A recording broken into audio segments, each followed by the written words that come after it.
Je vais vous prendre un exemple très précis par rapport à l'Allemagne. Prenons un salaire et une tranche de 100 € sur ce salaire. Les charges... 100 €. Oui, pardon, 100 € sur le salaire. Pardon pour cette liaison. 100 € pour le salaire. Bon, prenons cet exemple. Sur ces 100 € sur le salaire, les charges sociales qui pèsent en France sont de 50 €. En Allemagne, elles sont de 39 €. Ce qui veut dire que le coût du travail est très élevé en France. Ça pèse évidemment sur la compétitivité de nos entreprises et donc par définition sur la possibilité d'employer en France et par définition également sur nos possibilités d'exportation de nos produits, par définition également avec la TVA, avec les produits d'importation qui n'ont pas la même... Combien est la TVA en Allemagne? Mais la TVA en Allemagne est plus élevée que la nôtre. Elle est 3 points supérieure à la nôtre. Il l'a augmenté de 3 points. Vous dites des bêtises, elle est de 19 points en Allemagne. Oui, elle est de 19 La note est à 19,6. Voilà. Et vous dites des bêtises, Nadine-Morano. Ne vous maîtrisez pas le sujet. Pardon, attendez. Pardonnez-moi de vous le dire. Monsieur Bourdin, non mais attendez. Je suis désolé. Je voudrais simplement, vous savez qu'il y a une tradition ici, c'est les questions politiquement concrètes, vous le connaissez bien. Alors, vous nous dites qu'il faut absolument commencer par apprendre la Marseillaise aux énarques. Vous la connaissez par cœur, la Marseillaise? Moi, je ne la connais pas par cœur, je le dis franchement. Vous la connaissez par cœur ou pas? De tout, l'intégralité, je vous dis très franchement, non, bon. je reconnais... Quand Dieu, nos mains seraient enchaînées, nos fronts sous le joug se ploieraient, quelle est la suite? Bon, celui-là, je ne connais pas. Vous voyez? Qu'est-ce que ça veut dire l'homophobie? Aimer les hommes, ça veut dire quoi? J'en sais rien. J'ai même pas regardé, j'ai pas eu le temps de regarder dans le dictionnaire, vous voyez? 3 événements, 3 couleurs, 3 capitales pour que notre fête nationale devienne aussi partout dans le monde le jour de la destination France. Bleu à New York, blanc à Paris, rouge à Shanghai. 3 capitales à New York, à Paris, à Shanghai. La buvette de l'Assemblée nationale, vous ne devez pas la connaître. Je n'ai jamais vu d'ailleurs un député finir dans un coma éthylique.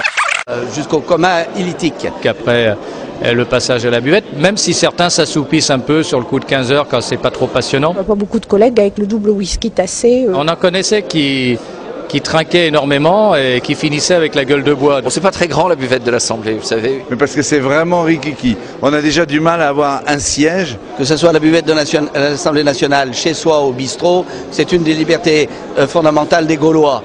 Donc le jour où vous l'interdirez, vous aurez affaire à moi. Jusqu'au coma illytique. Et cette identité nationale française est constituée notamment par le rapport singulier des Français avec la terre. La France a un lien charnel avec son agriculture, avec sa terre.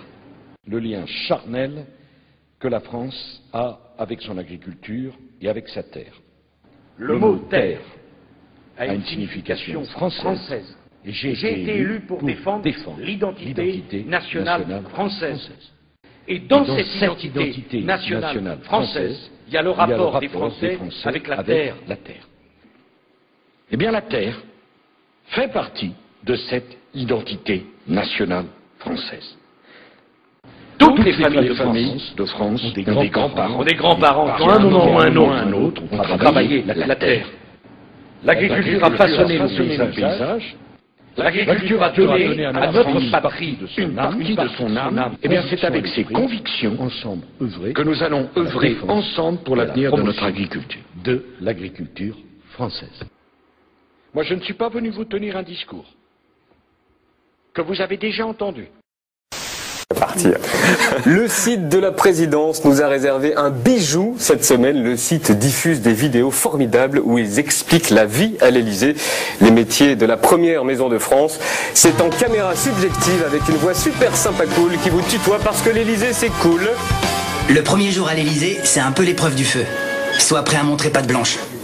Mais mis à part leur acteur studio, nous avons remarqué une chose sur les images de l'Élysée. Et vous ? En pleine journée, en plein soleil, on se croirait à Versailles là-dedans. Position une sonnette pour nous prévenir. On veut être exemplaire dans les économies d'énergie. Nous n'avons plus les moyens de gaspiller l'énergie. Le billet. C'est une priorité, c'est une urgence. Nous voulons la réduction de la consommation d'énergie pour les bâtiments. Le billet, nous le déposons sur son bureau. On ne peut pas dire aux autres, faites comme on vous dit, pas comme on fait. qui n'est pas une table permanente. On ne sera entendu, mesdames et messieurs, mes chers compatriotes, que si on est exemplaire. On doit être exemplaire. On fait tous les jours des publicités pour acheter allemand en France, dans les voitures en particulier, dans d'autres sujets. Il faut aussi qu'on défende l'idée que l'acte de consommation peut être un acte civique. Voici le départ de François Bayrou.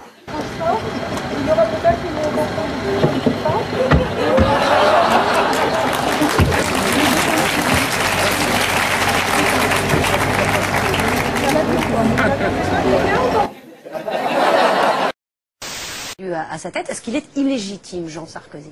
Il n'a absolument aucune légitimité à gérer. Même pas celle de son élection? Il a été élu avec l'investiture UMP. Il a quand même été élu. Une chèvre pourrait être élue avec l'investiture UMP à Neuilly-sur-Seine. N'importe qui peut être élu. C'est un petit peu insultant pour les habitants de Neuilly. Mais pas du tout. Pourquoi? Parce que c'est un vote qui est politique et que, on pourrait le dire d'ailleurs dans d'autres fiefs, d'autres couleurs. Simplement, ce que je veux vous dire, c'est que sa légitimité n'existe pas pour gérer 150 millions d'euros de budget. On a des preuves à faire, on a à effectuer un parcours. Il y a beaucoup de jeunes élus en France qui font des tas de choses, qui se lancent, qui prennent des coups, qui progressent. Et par exemple, dans mon département, j'en ai un certain nombre à qui on a donné des responsabilités et qui font leurs preuves sur le terrain.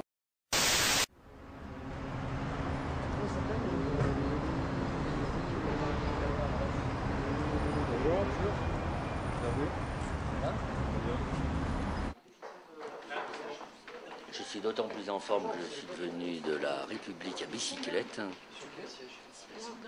et qu'avec le vent, c'était pas simple. J'ai fait beaucoup d'efforts, donc je suis en forme. Ouais. Oui, enfin, quand il pleut, je prends le métro. Et sinon, je ne roule qu'à bicyclette. Je n'ai plus de voiture dans Paris depuis 21 ans.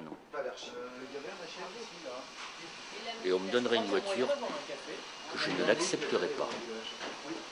Je trouve que c'est idiot. Mais j'ai la chance d'habiter dans Paris aussi. C'est une petite phrase, hier, du ministre de l'Intérieur. À ce stade, il n'y a pas de pagaille. Qui a eu le don d'agacer ces automobilistes bloqués depuis le début d'après-midi sur la nationale 118. Vous savez ce qu'il y a avec pagaille? C'est pagaille indescriptible. Vous voyez, précisément, là, on décrit la réalité de la situation et ça démontre qu'il n'y a pas de pagaille. Pourtant, dans la nuit, à quelques kilomètres à peine de Paris, des centaines d'automobilistes sont toujours bloqués. Certains s'apprêtent même à passer la nuit dans leur véhicule. C'est le merdier, on annonce la météo la veille et on prévoit rien. Ça va très bien, il paraît qu'Hortefeux a dit qu'il n'y avait pas du tout de bouchons. On sera ravis de venir accueillir en voiture avec nous pour partager ces quelques kilomètres de bouchons. 425 km d'embouteillage en Ile-de-France, un record absolu qui a contraint ce matin le ministre à corriger le tir, pointant du doigt des conditions météorologiques jugées exceptionnelles. Je parlais dès hier soir d'ailleurs de difficultés. Il ne s'agit pas de nier les difficultés que crée nécessairement un phénomène naturel. Et alors que la situation météorologique devait s'améliorer, ce qui était à un moment donné le sentiment en milieu d'après-midi, celle-ci, au contraire, a en réalité empiré. Il y a des dépenses qui sont incontestables. Mais en même temps, tout le monde ne pourra pas garder son hôpital à la porte de chez lui. Même si ça pose des problèmes de qualité de santé. Je suis obligé de faire en sorte qu'on rationalise les choses. Tout le monde ne pourra pas garder son hôpital à la porte de chez lui. Même si ça pose des problèmes de qualité de santé. La question est ensuite de savoir si ces primaires sont conformes à la loi. À cet égard, le code électoral dit clairement que tout électeur ou parti peut avoir communication de la liste électorale. Nous sommes rentrés, avec la crise qui devient très aiguë en 2008 et qui continue aujourd'hui, nous sommes entrés dans une nouvelle ère fiscale pour le monde entier, en tout cas pour tous les pays développés. Voilà, parce que beaucoup d'erreurs ont été commises par tout le monde, par tous les régimes, par toutes les majorités dans tous les pays développés, qui font que aujourd'hui on est passé d'une grande période de baisse des impôts à un cycle où probablement les impôts non seulement cessent de baisser, mais vont augmenter pour un certain temps. Voilà, c'est pas propre à la France. Les impôts vont augmenter, donc, deuxièmement, chez nous comme ailleurs, chez nous, pour un certain temps. Chez nous, je pense que il est surtout, il était urgent. C'est ce que je vous ai entendu dire. Oui, je dis, c'est un cycle mondial, planétaire. Alors que chez nous comme ailleurs, les impôts vont augmenter. Mais oui.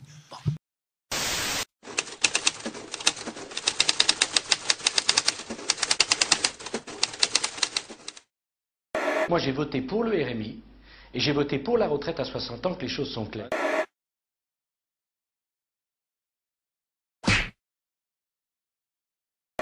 Le financement des retraites est équilibré jusqu'à l'horizon 2020.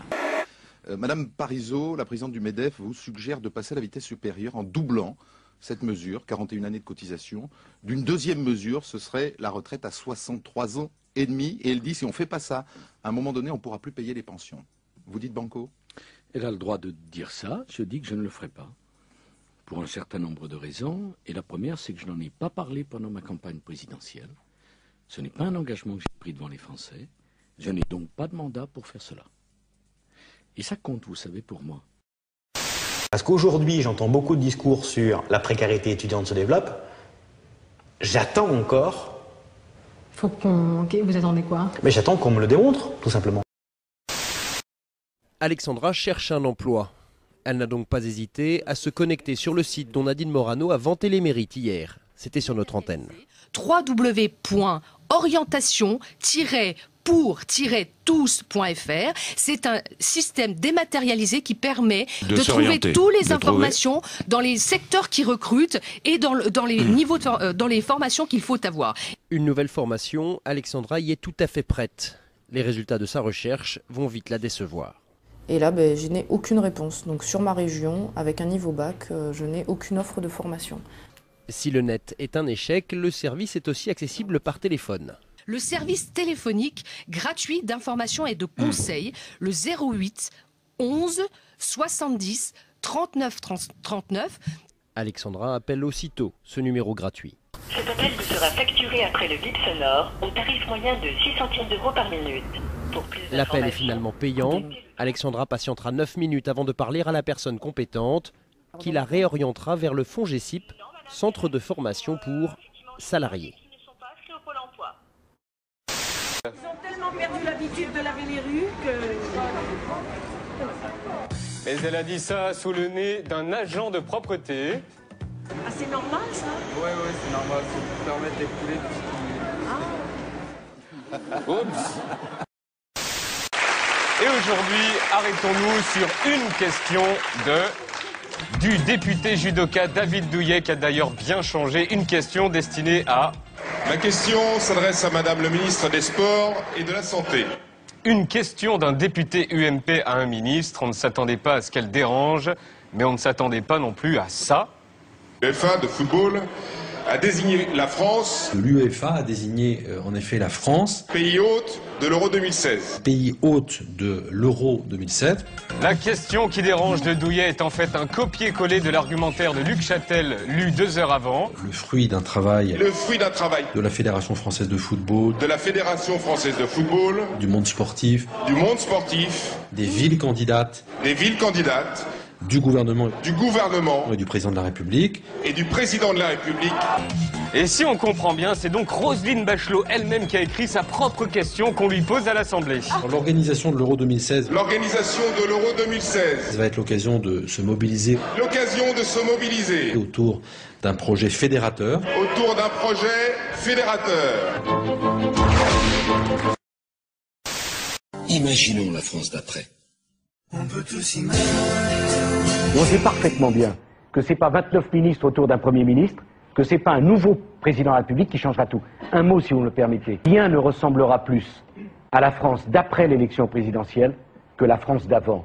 Et j'aimerais que nous apprenions à voir la politique modeste.